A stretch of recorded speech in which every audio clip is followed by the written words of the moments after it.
బనకచర్ల. అప్పుడు కేసీఆర్ ఏం చేశాడు, తెలంగాణ నుంచి ప్రాజెక్ట్ కట్టేసేసి అక్కడి నుంచి నీళ్ళు మీకు ఎత్తిపోసుకుందరు కానీ అన్నాడు. అప్పుడు నేను అదే చెప్పా, తెలంగాణ అట్లా ఇస్తుందా, చేయగాల్చుకోవద్దు అనేసి. నాతో పాటు అనేక మంది నిపుణులు మాట్లాడారు, ఇరిగేషన్ ఎక్స్పర్ట్స్. తర్వాత జగన్ ఆగిపోయాడు, డబ్బులు కూడా ఓకే అనుకున్న టైంలో ఆగిపోయాడు. గుర్తు తెచ్చుకుంటే మీరు, అప్పుడు మనం ఏంటంటే ఇవాళ వార్త రేపు పొద్దునకి మర్చిపోతాం.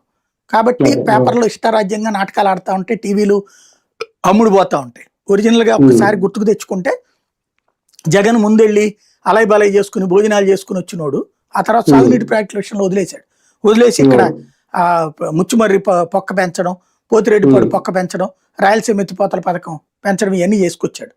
అయితే ఇప్పుడు ఎందుకు కుదిరిందంటే రేవంత్ రెడ్డి ద్వారా కేసీఆర్ చంద్రబాబు కథ నడుపుతున్నాడు. తెలుగుదేశం ఓటర్లు అందరూ కాంగ్రెస్కి షిఫ్ట్ అయిపోయారు. మరి వీళ్ళకి ఇంకొక ఆంధ్ర ఓటర్ ఉండాలి కదా. ఆంధ్ర నుంచి తెలుగుదేశం ఓటర్ ఇది వరకు బీఆర్ఎస్ ని గెలిపించారు, టీఆర్ఎస్ ని హైదరాబాద్ కార్పొరేషన్ లో. అట్లాగే తెలంగాణ అసెంబ్లీ ఎన్నికల్లో కూడా గెలిపించారు 18లో గెలిపించినటువంటి వాళ్ళు. ఆ తర్వాతన ఎప్పుడైతే రేవంత్ రెడ్డిని ముందు పెట్టడం బిగిన్ చేసిందో అప్పటి నుంచి తెలుగుదేశం వాళ్ళు రేవంత్ రెడ్డి వెనకాల తిరగడం బిగిన్ చేశారు. తెలంగాణ తెలుగుదేశం వాళ్ళు, అందులో తెలుగుదేశం కూడా బలమైన నాయకుడిని అదే రమణ ఉన్నాడు కదా, రమణ అవతలకి వెళ్ళిపోయాక శాంతం వదిలేసేసింది, మూసేసింది. అక్కడ మూసేసి రేవంత్ వెనకాల తిప్పడం ప్రారంభించింది తన కార్యకర్త అక్కడ. ఈవెన్ అక్కడ కార్యకర్తలు కూడా రేవంత్ మాకు కరెక్ట్ అండి, మీరు ఇంకా అనవసరంగా ఇక్కడికి వెళ్ళకండి అని చెప్పి